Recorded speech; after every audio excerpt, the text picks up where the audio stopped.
Right. You don't hear people saying it too much, but it is still an option, right? Now, the other one is that Jesus just fainted. But that's also called the swoon theory, where he was up for 3 days. But he brought life back for 3 days. I mean, 3 days. Okay. It's so ludicrous. I understand, but go ahead. I'm sorry. This is really ridiculous, though. What, that he just fainted? Yeah, for 3 days.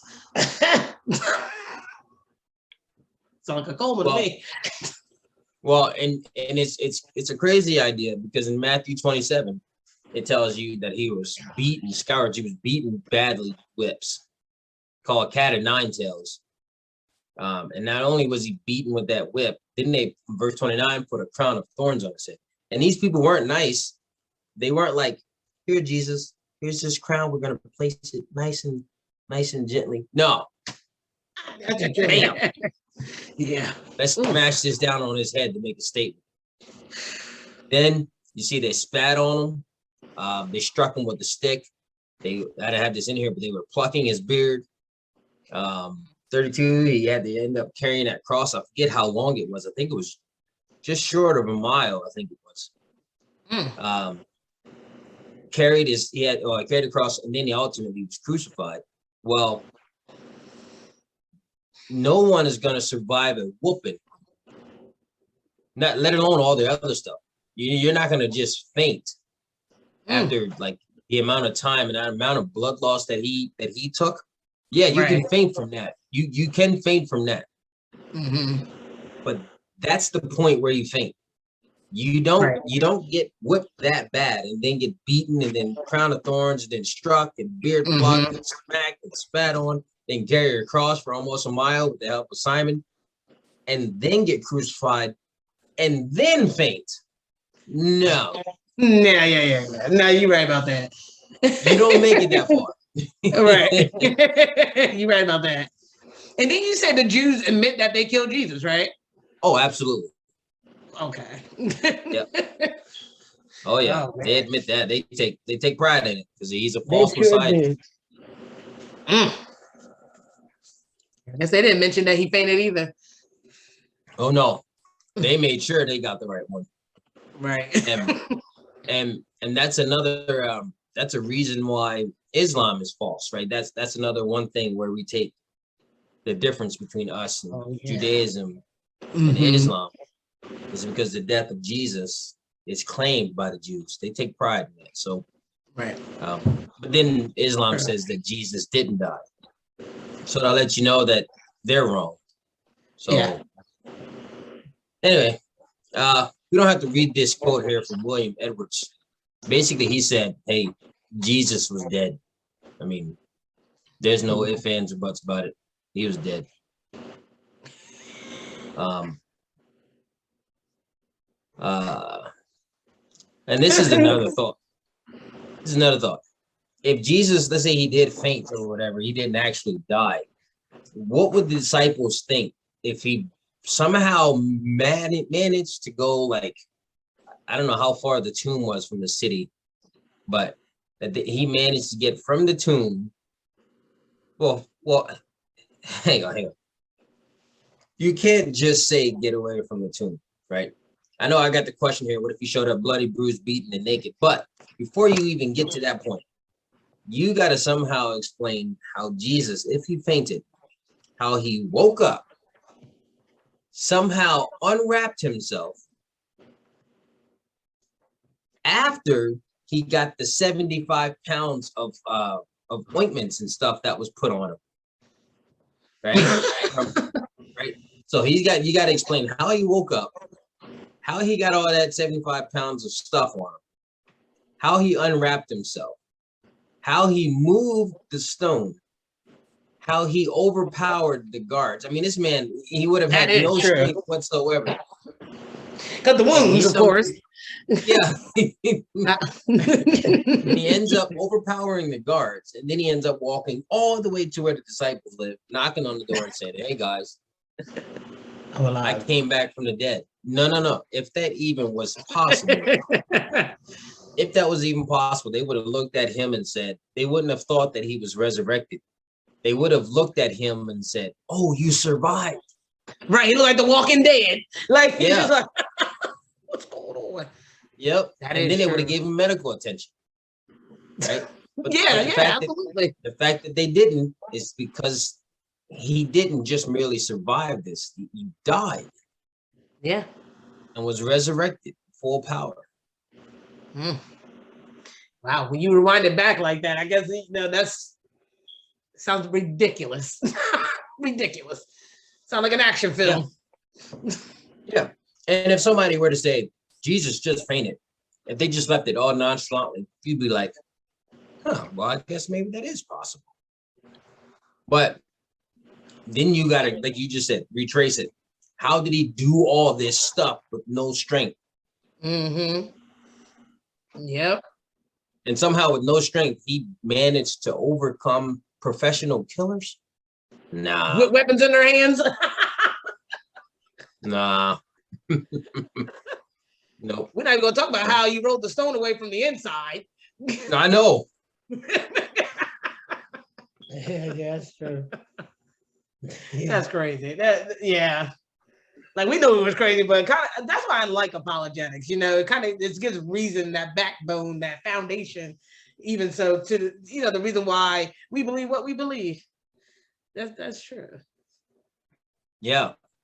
And that's pretty much all I have for that. We can try and breeze through the oh boy. No. Yeah, there we go. So the excruciating deaths part, and we'll just breeze through this one, I guess. But remember earlier I said that this is a principle, is that no people may die for a lie that they think is true, but no one dies for a lie that they know is a lie. And I got the book somewhere, but John Fox's Book of Martyrs tells you all these people that were documented the first like 4 or 5 centuries of after Jesus's death and resurrection, about how they had to die for their faith. But I gave this to the kids one day in youth group. They said, "Why are they all Asian?" I said, "Oh, why? Why is that something you're even worried about? Don't even worry about that." Why does it matter? I didn't even know they were Asian until you said it. I mean, honestly. Then I'm like, oh, and then I zoomed out. I'm like, oh, they are all Asian. I said, "What are you worried about? Do you want me to put some white or black people? What do you want?" Right. Anyway. And then she pregnant too, by the way. Oh, yeah, she is. Another agent. Yep, another one. So I said, look at the baby too. Yeah. Anyway. Goodness, I normally got a baby. Okay. Yeah. So I said, Everybody Asian. I'm done. I said, here's the example. These people here, this whole family says that the grass is hot pink. And so you ask them, wait, are you saying the grass is really hot pink? Yeah, the grass is hot pink. Do you really, really believe that? Yep. Okay. I'm gonna put a bullet in this gun and I'm gonna stick it up to the grandfather's head. I'm gonna ask you one more time. Is the grass hot pink? Now they may not believe that they may try to call my bluff, right? So then they may say, yes, the grass is hot pink. Mm-hmm. Boom. Granddad's gone, right? The point has been made. So from this moment forward, if I ask anyone else if the grass is hot pink, and if they know it's green, they're going to say it's green. Yeah. Right? Because they don't want to end up like grandpa. Yeah, they know I'm gonna kill you. Yeah. Right. Yeah. But if I ask them if the grass is hot pink and they say yes vehemently, they would, yes, it is. That's gonna happen. Mm-hmm. Right? Because we know that they're telling a lie because the grass is green. But at the same time, though, that lets you know that their belief of the grass being hot pink is actually real. Mm-hmm. Right? And this is the same concept with the disciples. The disciples came out and said that Jesus was resurrected. We handled him we ate with him, we hugged him, we touched his side, we stuck a finger in his side and his hand. He walked on water, or not. I don't think he walked on water afterwards. No, they were coming back and he was making fish. Oh yeah. Yeah. But yeah, basically we encountered Jesus. And they said, okay, are you sure? And of course, that's when Stephen was killed because he wouldn't shut up about their very terrible past. But then, after he was killed, you find out later that James in AD 44, he was beheaded. He was one of the sons of thunder. Philip, he was thrown in prison and then he was crucified. Matthew, the tax collector, in AD 60, he was killed by an axe. I didn't know Matthew, the tax collector, is a martyr. Yep. I didn't know that either. According to John Fox, I don't know 100%, but according to John the Book Fox. of Martyrs. Yep. Okay, I'm going to read that. And then Jesus's brother James, he was killed by a club. Now, I don't think I have this in here, but he was actually thrown off the Temple Mount. Yeah, they threw him off the Temple Mount, and then they killed him with a club. Like he wasn't dead yet? No, he wasn't. Jeez. Let's see. Matthias, Judas' replacement. Remember, he was the one in Acts when they did the whole casting lots. He ended up being stoned in Jerusalem, and then he was beheaded. Oh. There's one here I don't understand. Oh, this is it. Andrew, Peter's brother. It says at Edessa, he was taken and crucified on a cross with the two ends of the cross. They were fixed transversely in the ground. I have no idea what that looks like. Could it be laid flat?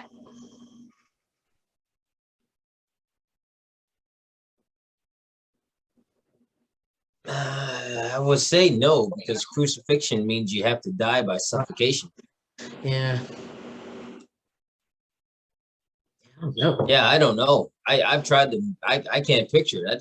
I can't figure it out.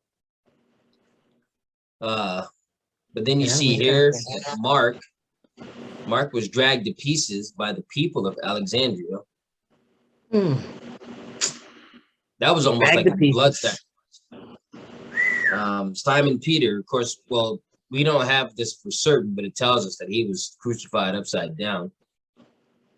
And just like Peter, just like Peter too. Like, yeah. Can't you just see him saying, I'm not worthy to be crucified like my Lord? To say, okay, well, what do you want? Turn me upside down. Right. You know he volunteered that. You know he did. You know he did. Yeah, just always gotta be extra. That's the truth.